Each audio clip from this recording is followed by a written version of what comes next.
Good afternoon, everyone. My name is Chris Forrester.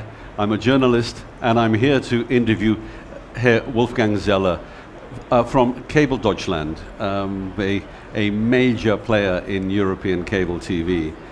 Welcome, Wolfgang, to IBC, and he said if he falls asleep on the platform, it's because he was at the Monza Grand Prix yesterday. Aren't we all jealous? Anyway, let's first start. Where are we in Germany today? Give us a little overview as to the broadcasting and media sector in Germany today. Sure, I'm happy to do that. Well, thank you very much for having me. I will try not to fall asleep. It's perfectly okay to shout at me, because I'm still a little bit deaf from my weekend activities. But coming back to the topic on where we are in Germany, if you focus on the cable operators, there are three of us in Germany. We are doing very well. Lucky enough, there is no competition because we are not overlapping in our footprint, which makes it kind of nice. Yeah? So everybody is developing their services. At the moment, there is a big push, not only on satellite but also on cable, to increase HD services, and to bring interactive services to the market. In terms of interactive services, Germany has been lagging behind in general in cable due to its history being part of the incumbent, split off, and then developed rather quickly. So if you look at all the other two cable companies and us, we are rolling out interactive services, we're bringing new HD devices into our network, and trying to beat the hell out of Deutsche Telekom. But of course, you're not alone in trying to beat the hell out of people, because Sky Deutschland is trying to do the same. A half an hour ago we had Vodafone on the stand. They're also trying to do the same. So it's not an isolated market. How do you stay ahead in this game? How do you not just retain your customer, but tempt your customer with new services, and take an extra euro from them or two per month? Sure. Well, I'm not beating anybody. It's just it feels good to say it once in a while, just to keep yourself motivated. Of course, what we are trying to do, and that's nothing new in the industry, you try to create new services. You try to create stickiness for your customer, and even more just to keep them with new compelling services, that they don't even think about it switching to any other distribution method. So what we have done recently, earlier this year, together with NDS, launched our VOD services. So the first interactive VOD service in Kabel Deutschland, which is attracting quite a lot of people. We have a very big VOD library, and surprisingly enough, 60% of the content that we have is already HD. Oh, right. And one of the bigger advantages from customer survey is in a cable network, there is no such thing like buffering or queuing or whatsoever. You just order the movie, you click the button, and it starts immediately. That's advantage number one. Advantage number two is that we also provide you multi-language. So if a content provider is able to provide you German and English, the customer can choose whenever he wants to switch audio tracks, which is quite a nice feature. It gives you like DVD style of VOD usage, which nobody else can do. In the UK, the BBC has created its a catch-up service, its iPlayer. Are you able to tap through your service? Are you able to tap into the content of ARD-ZDF, or are you able to tap into, by agreement, of course, with a proper license, but the content from RTL or ProSieben Sat.1? How does the content supply chain flow? So we have, of course, our own relationships with various studios. So you will also find your blockbusters, but we do cooperate with those content providers, public broadcasters, private broadcasters. They are invited to join our platform, and a lot of them is actually doing it. At the moment, only the small ones, but bigger ones are going to join. There were some recent press releases, so we welcome very soon the ProSieben Sat.1 group on our platform, including ideally the VOD content. So we are pretty much agnostic. We don't want to push our brand. So the broadcasters can use customization, their look and feel on our platform. So we do what we can do best, is aggregate content and deliver it in good quality to our customers. Now, next April next year, I think the switch-off date for analog in Germany occurs. Is this going to affect you at all? No, the good news is we will keep on carrying analog service in our cable network. There has been a little of confusion in the German market we had to run quite a lot of marketing campaigns to make people aware that analog will still continue running in the cable network. That's one of the biggest value proposition that we have as cable, because we're the only one capable of doing that. On average, we carry 30 to 35 analog channels in our network, and we will still continue to do so. Digitization, it doesn't, I shan't, it's not for me to say whether it figures in your plan or not, but is it in a plan going forward? Yes, of course, in parallel with pushing HD content, it requires to switch to go digital if you want to have the service. We see a lot of smart TVs coming into the market. We support those customers as well. So we expect that digitalization will be driven quite a lot by not also switching off analog on the cable, on satellite, not on cable, but also pushing HD to our customers. Now, you've mentioned HD a couple of times.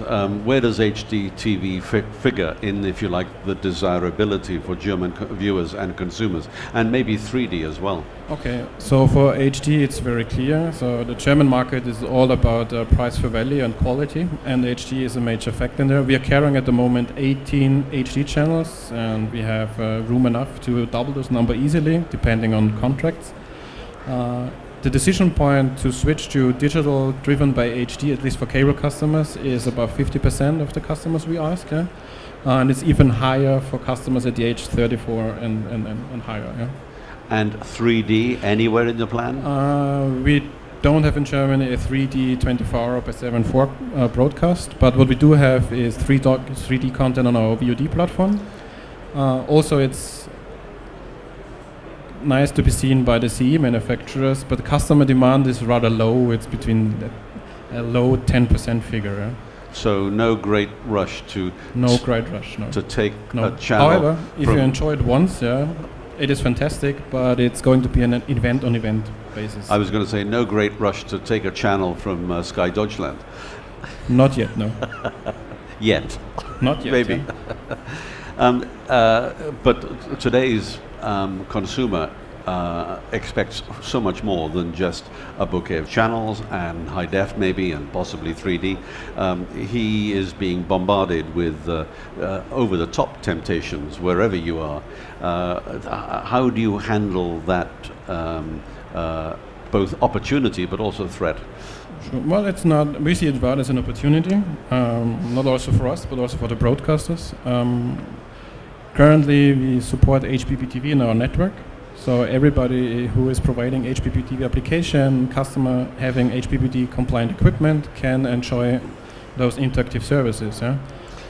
They include media take from public broadcasters, online magazines, what have you. So that's all supported and runs very nicely in our network. Yeah? And we see it also as opportunity for us that we can bring our service, our value proposition also over the top to those kind of people who opted to buy a set-top box from somebody else and not from Kabel Deutschland.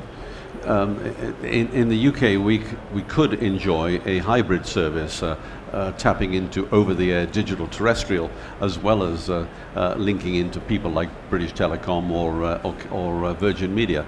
That opportunity doesn't arise really in Germany, does it? Because analog transmissions over the air are dead, almost completely finished. That's true. But to enjoy those over-the-top services or HBBTV, it requires a digital service. Huh? Yes. So be it digital satellite or digital cable. Huh?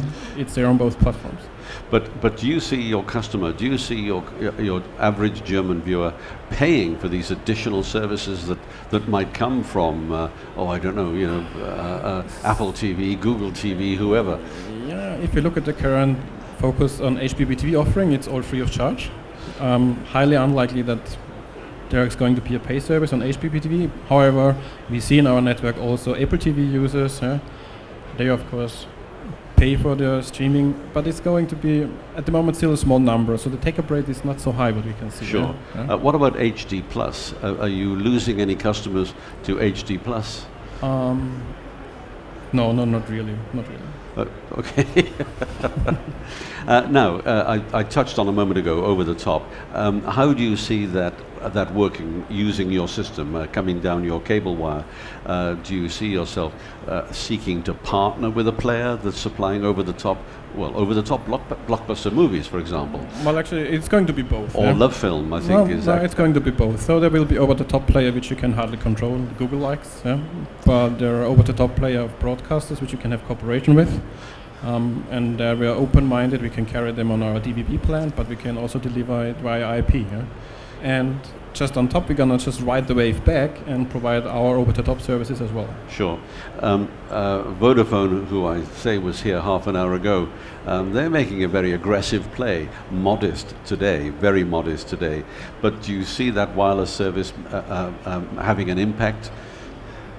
I haven't been following the discussion with Vodafone, so I think they're gonna have a hard time with the current infrastructure to come even close to compete with cable. Yeah. However, there is still a potential in some areas where this Vodafone product bundling could make sense.